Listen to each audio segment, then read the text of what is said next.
5 जुगाड़ू देवरानी जेठानी की छत और आंगन में फलों की खेती। सरला अपने 5 बहू बेटे के साथ एक बड़े से प्लॉट के घर में रहती थी, जहां सिर्फ एक कमरा बना हुआ था।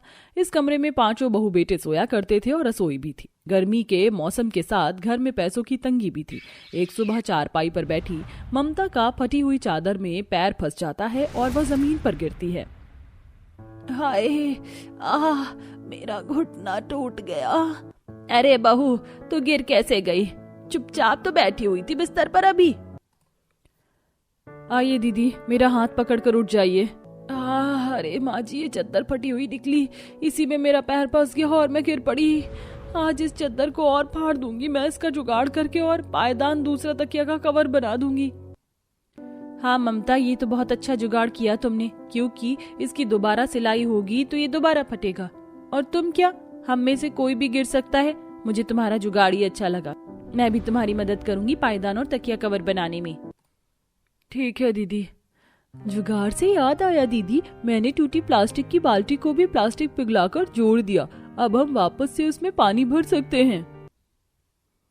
अरे मैं भूल कैसे गई, तुम 5 शुरू से ही जुगाड़ू हो।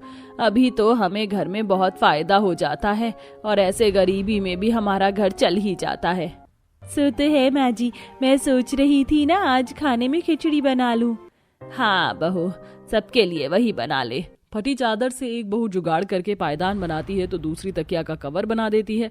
वहीं दोनों बहू भी घर का काम कर रही होती हैं और उषा शाम का खाना तैयार कर देती है। रात में उनके पति खाना खाते हैं तो उनकी मुरझाई शक्ल देखकर सरला कहती है, बच्चों, तुम 5 के चेहरे पर 12 क्यों बजे हैं? क्या हुआ? और आज तो तुम लोग राशन के पैसे लाने वाले थे, राशन भी नहीं लाया। सुबह पूछ कर गए थे कि घर पर क्या क्या लाना है, बता दो। अरे हाँ रवि जी, बताइए ना, मुझे तो ध्यान ही नहीं रहा। वैसे भी घर में राशन खत्म था, इसलिए हमने खिचड़ी बना ली। वो बात यह है माँ कि हमारा काम मंदा चल रहा है, इसलिए हमारा मालिक दूसरा काम खोलना चाहता है और उसको खोलने के लिए पैसे भी चाहिए। इसलिए मालिक अब से 6 महीने तक हमारी आधी सैलरी देंगे और बाकी की सैलरी एक साथ देंगे 6 महीने तक। घर का खर्चा कैसे चलेगा इतने दिनों तक कुछ नहीं बता सकते और नौकरी भी नहीं छोड़ सकते। आज तो हमें सैलरी मिलनी थी, वो भी नहीं मिलेगी। 2 हफ्ते लेट है सैलरी। हे भगवान, ये क्या हो गया? अब हमारा घर का सारा खर्चा, राशन, पानी, बिजली, सब कुछ कैसे चलेगा?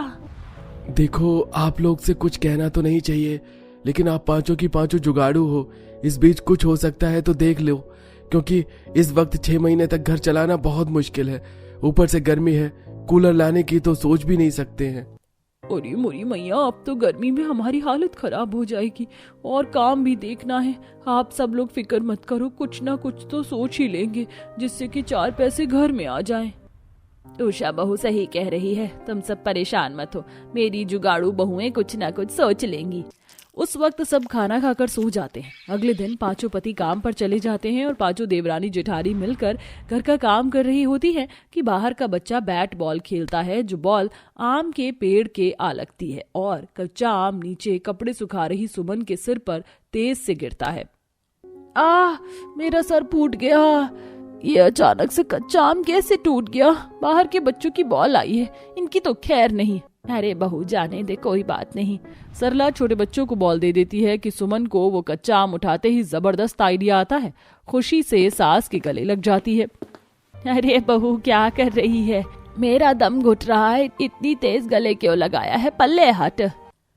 ममता, उषा, पूनम, मानवी, मुझे नया जुगाड़ आइडिया आ चुका है। 6 महीने तक हमें कोई परेशानी नहीं होगी। हाँ, लेकिन शुरू के महीने में हो सकती है। मैंने सोचा है जैसे हमारे गर्मी के मौसम में पके हुए आम आ जाएंगे ना, क्यों ना जब तक अपनी छत के ऊपर और आंगन में गर्मी के फल उगा लेते हैं।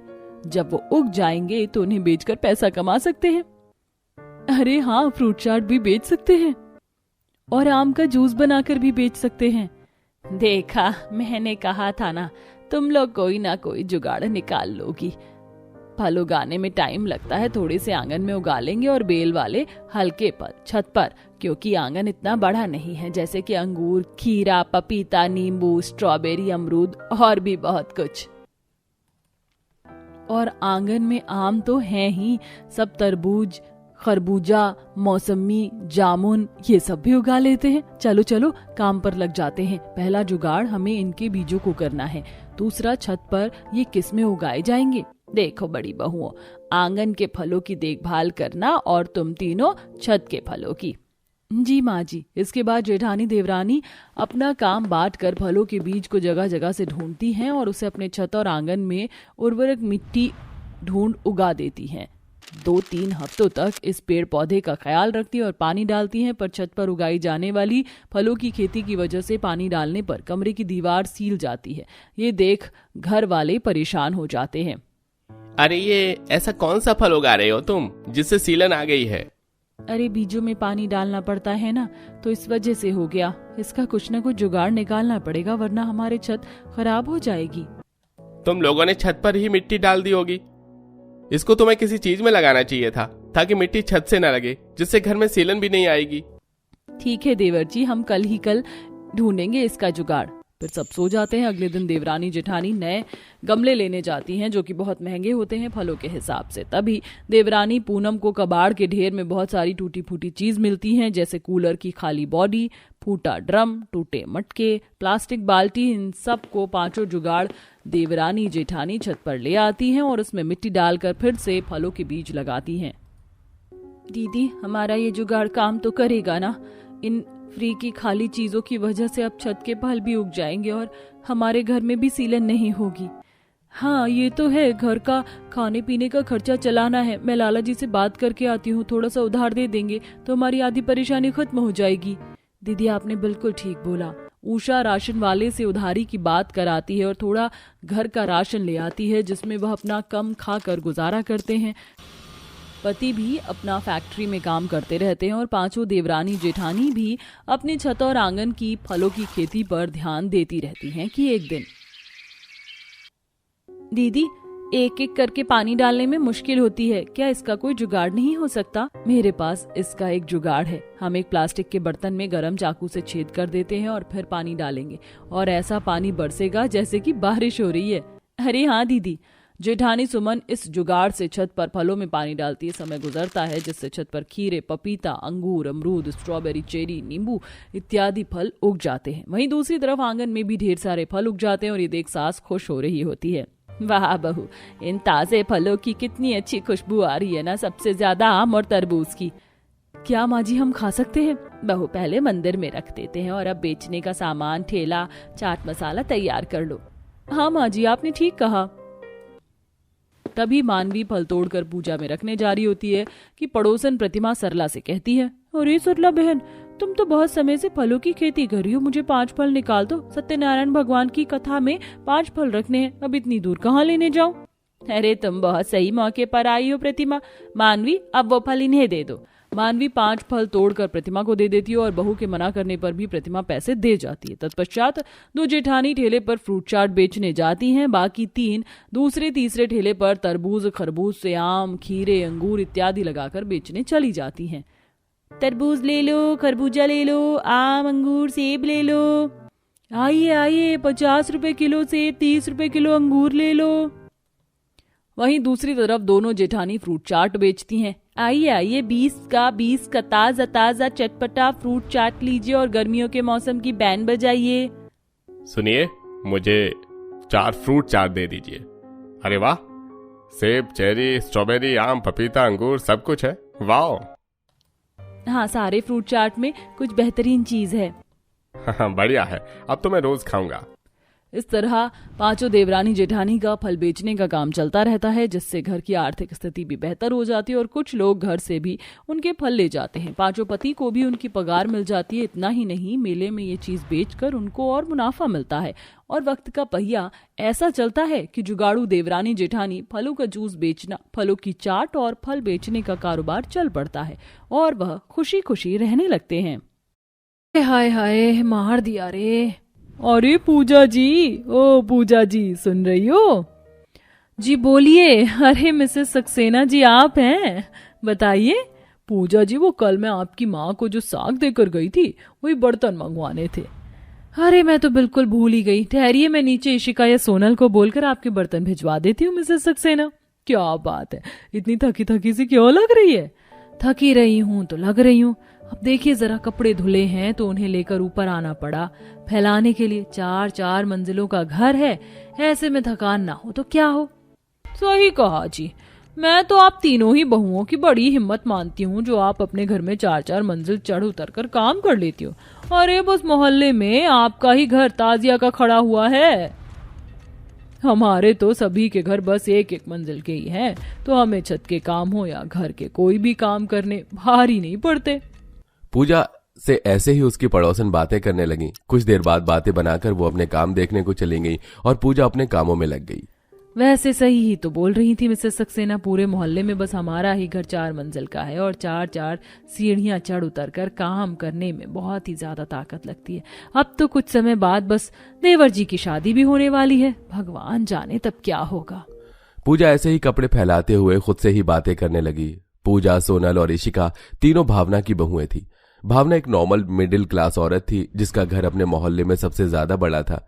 जहां मोहल्ले में बस 1 या 2 मंजिलों के घर थे, वहीं भावना के घर में 4-4 मंजिलें थी और चारों ही बढ़ती भी जाती थी। मेरा ही कमरा सबसे ऊपर तीसरे फ्लोर पर होना था। दिन में 5 बार भी कमरे का काम पड़ता है तो 5 बार ये ढेरों सीढ़ियां चढ़कर जानी पड़ती हैं। हाँ, मर गई रे मेरे पाँव। इशिका बेचारी भी थकते थकते नीचे से ऊपर गई और फिर ऊपर से उसे वापस नीचे ही जाना पड़ा। बहू ले आई तू वो वाली किताब जो मैंने बोली थी? जी माँ जी, ये लीजिए, इसमें सारे ब्राइडल हार के फोटोज हैं। आपको जो अच्छे लगे आप रेशमा के लिए चूज कर लेना, फिर हम वही सुनार को बनाने का ऑर्डर दे आएंगे। इशिका की बात सुनकर भावना ने बुक में से अपनी होने वाली बहू के लिए ब्राइडल हार चूज करना शुरू कर दिया। कुछ ही देर में उसे डिजाइन पसंद भी आ गए और ये डिजाइन सबसे ज्यादा प्यारा है, सबसे सुंदर। मैं अपनी नई बहू के लिए यही डिजाइन बनवाऊंगी। हाँ जी माँ, सच में बहुत ही अच्छा है। रेशमा ये लेकर काफी खुश होगी। माँ जी, रेशमा ऊपर 4थी मंजिल पर ही रहेगी क्या? और नहीं तो क्या बहू, जैसे तुम्हारे पास 1-1 मंजिल है वैसी रेशमा को भी मिलेगी। भावना ने ऐसे बोलकर बात को खत्म कर दिया। देखते ही देखते कुछ दिन और बीते और वो दिन भी आ गया जब भावना अपने घर में एक और बहू ले आई। नजर ना लगे कितनी सुंदर बहू है मेरी। आजा बहू, अब अपने पांव से कलश को गिराते हुए अंदर आ जा। अरे सोनल बहू, ला महावर की थाली ले आ। भावना की तीनों बहुओं ने बड़ी ही खुशी से अपनी नई देवरानी रेशमा का गृह प्रवेश वगैरह करवाकर स्वागत किया, जिसके बाद फिर भावना की बहू की मुंह दिखाई की रस्म हुई। सभी मोहल्ले की औरतें भावना के ही घर में इकट्ठा थी। भावना जी, बहुत सुंदर है आपकी बहू। ये लो बहू रानी, तुम्हारा तोहफा, और साथ में मैं तुम्हें एक चेतावनी भी देती हूँ। तुम इस मोहल्ले के सबसे ऊंचे घर में ब्याही हो, पता नहीं तुम्हें ये जगह कैसे लगेगी। अरे मिसेस सक्सेना, भट भी जाओ, क्यों बेचारी बहू को डरा रही हो? हमें भी बहू की मुंह दिखाई करने दो। बहू, वैसे कह तो मिसेस सक्सेना सही रही थी, है तो तुम्हारा घर खतरनाक ही।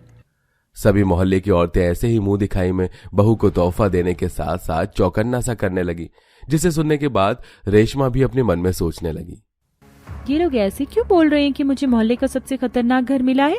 क्या ये लोग लड़ाकू हैं या कुछ और है? अभी रेशमा ऐसे सोच ही रही थी कि तभी उसके पास इशिका आई। रेशमा, चलो हमारे साथ आ जाओ, अब तुम्हारी अंगूठी ढूंढने की रस्म होगी। इशिका रेशमा को अंगूठी ढूंढने की रस्म के लिए ले आई। जिस बीच रेशमा मोहल्ले की औरतों की बोली हुई बातों को भूल गई। इन सभी रस्मों के बाद भावना बोली, चलो बहुओं, अब बस तुम बहुत मौज मस्ती और रस्म कर ली हो बहू के साथ। अब तुम तीनों इसे कमरे में छोड़ आओ। जी माँ जी, चलो रेशमा, अब तुम कमरे में चलो। पूजा के बोलने पर रेशमा भी अपने कमरे में जाने को खड़ी हो गई कि तभी सोनल बोली, रेशमा, इन भारी भारी गहनों और भारी जोड़े में तुम्हें ऊपर जाने में बहुत दिक्कत लगेगी। वैसे भी तुम्हारा कमरा सबसे ऊपर 4थी मंजिल पर है। 4थी मंजिल पर? मतलब मुझे इतने भारी भारी कपड़ों में 4थी मंजिल तक जाना पड़ेगा? हाँ बहू, वैसे तुम जवान खून को क्या भारी है 3-4 मंजिलें चढ़नी। जा, भगवान का नाम लेकर चढ़ जा।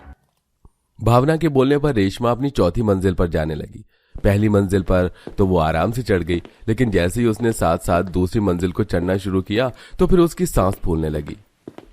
हे भगवान, हाँ, मैं तो कभी अपनी जिंदगी में इतनी सीढ़ियां नहीं चढ़ी हूँ। हिम्मत रखो रेशमा, तुम चढ़ जाओगी। वैसे भी अब तो तुम्हें रोज ही इतनी सीढ़ियां चढ़कर और उतरकर काम करने पड़ेंगे। वो मोहल्ले की औरतें भी तुम्हें इसीलिए चौकन्ना कर रही थीं। पूजा की बात सुनकर रेशमा के होश उड़ गए। किसी तरह सीढ़ियों पर बैठते बैठते और थकते थकाते रेशमा सीढ़ियों पर चढ़ी और फिर अपने कमरे में आने के बाद थकान की वजह से वो बुरी तरह सो गई। अब रेशमा की शादी को लगभग 1 हफ्ता बीत चुका था। इस 1 हफ्ते में उसे ऊपर नीचे के चक्करों ने बहुत बहुत ज्यादा थकाया था। मेरे तो पाँव दर्द करे। रोजाना 4-4 मंजिल चढ़ने उतरने से मेरा वजन भी कम हो गया है। हमारे घर से सही तो हमारे मोहल्ले के ही घर हैं। कम से कम वो लोग 1-1 मंजिल के घरों में तो रहते हैं। रेशमा ऐसे ही तैयार होते हुए नीचे चली गई। नीचे जाते ही उसके लिए ऊपर का काम तैयार था। बहू, ये अचार का डब्बा है, जा इसे धूप में रखा। तेरी तीनों जेठानियां भी ऊपर छत पर ही हैं। क्या माँ जी, अभी तो मैं ऊपर से आ रही हूँ, अब दोबारा से ऊपर जाऊँ? बहू, मैं जानती हूँ कि 4-4 मंजिल चढ़कर जाना आसान नहीं, लेकिन जाना तो पड़ेगा। भावना ने ऐसे ही रेशमा को समझा दिया, जिसके बाद रेशमा अचार का डिब्बा लेकर किसी तरह छत पर आ गई। ऐसे ही शाम के वक्त सभी रेशमा की मंजिल पर थे। माँ जी, और हम सभी यहाँ सबसे ऊपर हैं। अब नीचे दूध वाले आएंगे तो कौन दूध लाएगा? मैं तो इस 4 मंजिल घर से बड़ी तंग आ गई हूँ। बहुएं भी परेशान होती हैं। दूध ले लो। लो बहुओं, दूध वाला भी आ गया। जाओ जल्दी से कोई सी भी जाकर दूध ले आओ। माँ, मैं और ऋषिका तो दोनों रसोई के काम में लग रही हैं। और माँ, मैं भी बिजी हूँ। बस मैं ही फ्री हूँ माँ जी, मैं ही जाकर दूध लेकर आती हूँ। रेशमा ऐसे बोलकर दूध लेने के लिए नीचे जाने लगी। नीचे जाते जाते उसे देर लग गई और जरा और देर में आ जाती हैं? मोहल्ले में सारी औरतें दूध लेकर चली गई हैं, बस आपके ही दर्शन सबसे देर में होते हैं। अरे नखरा किसे दिखा रहे हो दूध वाले भाई साहब? देर लग गई क्योंकि हम 4थी मंजिल पर थे। मोहल्ले से तो औरतें 1-1, 2-2 मंजिलों पर से आ जाती हैं, लेकिन हमारी कहानी जरा अलग सी है। ज्यादा बातें मत बनाओ, लाओ मुझे अपना दूध का बर्तन दो। दूध वाले ने आज बेवजह रेशमा को बातें सुना दी, जिसकी वजह से उसे काफी गुस्सा आया। रोजाना ऐसे ही सिलसिला जारी था। सब्जी वाला आता तो उन्हें ऊपर रहने की वजह से सब्जी लेने में देरी हो जाती थी, और अगर दूध वाला आता तो वो दूध देर से ले पाती थी, जिसकी वजह से बहुओं पर सभी गुस्सा करते थे। लेकिन सास को यह अच्छा नहीं लगता था। ऐसे ही आज के दिन। बेटा, मैं अब और बहुओं को इस तरह ऊपर के घर में परेशान होता हुआ नहीं देख सकती हूँ। मैंने तुमसे कितनी बार बोला है कि हमारी जो ऊपर की मंजिलें उन्हें किराए पर दे दो। 2 बेटे घर से निकलकर कहीं और रह लेंगे तो 4-4 मंजिल चढ़ने उतरने की दिक्कत ही खत्म हो जाएगी। माँ, आपने जब जब भी हमसे ऐसा बोला, मैंने तब ही अच्छे मकान की तलाश रखी है, लेकिन कुछ ढंग सा मिलता ही नहीं है। वैसे भैया, हमारे बराबर में जो मिश्रा जी हैं, वे अपना घर खाली करने की बात कर रहे थे। क्यों ना हम उनके घर ही खरीद लें? इस तरह अपना मोहल्ला छूटेगा नहीं, और ना ही हम अपने माँ से दूर होंगे। अरे ये तो बहुत ज्यादा अच्छा रहेगा। तुम लोग अभी तक मुझे इस बारे में क्यों नहीं बता रहे थे? देखो, एकदम तो हम पर मकान खरीदने का पैसा नहीं निकलेगा, इसीलिए बेटा मैं अपने सोने का हार गिरवी रखवा दूंगी। उसके पैसों और अपनी बचत में से तुम लोग मकान ले लेना। हर वक्त की हाय हाय किच-किच तो खत्म हो जाएगी। भावना ने जैसा बोला था उसके बेटों ने ठीक वैसा ही किया। उन्होंने अपनी माँ का हार गिरवी रखकर अपने पड़ोसी का 1 मंजिला मकान खरीद लिया, जिससे कि भावना की 2 ऊपर वाली बहुएं इशिका और रेशमा रहने को चली गईं। अब घर बदल जाने से बहुओं के बहुत से काम आसान हो गए थे। अब वो सभी काम वक्त से और बिना थके हर काम कर लेती थी, और अब सब कुछ ठीक हो चुका था।